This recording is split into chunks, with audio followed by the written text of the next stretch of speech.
ఆన్‌లైన్‌లో చాలా వరకు క్లాసెస్ అనేవి చెప్తూ ఉన్నారండి. డిఫరెంట్ డిఫరెంట్ టైప్స్ ఆఫ్ మనకి మార్కెట్‌లో చూస్తూ ఉన్నాం.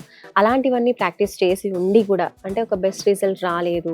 చాలా ట్రై చేసాం. ఇంకా మళ్ళీ ఇదొకటి అంటే ఎలా అనుకున్న పేరెంట్స్‌కి మీరేం చెప్తారు? యూజువల్‌గా ఏంటంటేనండి, ఎన్ని ఆన్‌లైన్ క్లాసెస్ మీరు ట్రై చేసినా కానీ, సో గ్రూప్ ఆఫ్ పీపుల్ ఉంటారు. అవతల ఎంతమంది ఉన్నారో మీకు తెలీదు. ఇక్కడ ట్యూటర్ మాత్రం ఒకళ్ళే ఉంటారు. హ్మ్. Right, first point. Second point ఏంటంటే, మీకు డౌట్స్ వచ్చినా గానీ వాళ్ళని క్లియర్ చేయడానికి అకౌంటబిలిటీ తీసుకోరు.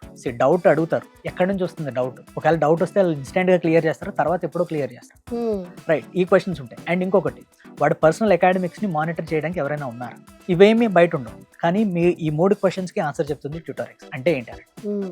పిల్లాడికి ఏమైనా స్టూడెంట్ డౌట్ వచ్చిందనుకోండి, హ్యాండ్ రైజ్ చేసి అదే ఆన్లైన్ క్లాస్లో ట్యూటర్కి వెంటనే ఒక నోటిఫికేషన్ వస్తుంది, someone raised hand, someone has a doubt. So ఆ ట్యూటర్ ఆగి ఆ పిల్లాడి డౌట్ క్లియర్ చేసి, ఒకవేళ అక్కడ కూడా పిల్లాడు ట్యూషన్లో ఫీల్ అవుతున్నాడు అనుకోండి, డౌట్ అడగడానికి షై ఫీల్ అవుతున్నాడు అనుకోండి, there is someone who else is monitoring.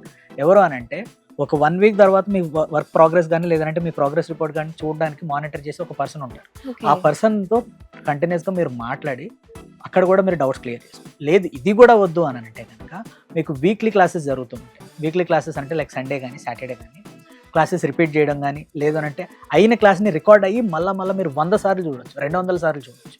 So doubts clear అయ్యేంత వరకు మేము మానిటర్ చేస్తూనే ఉంటాం, మిమ్మల్ని చూస్తూనే ఉంటాం.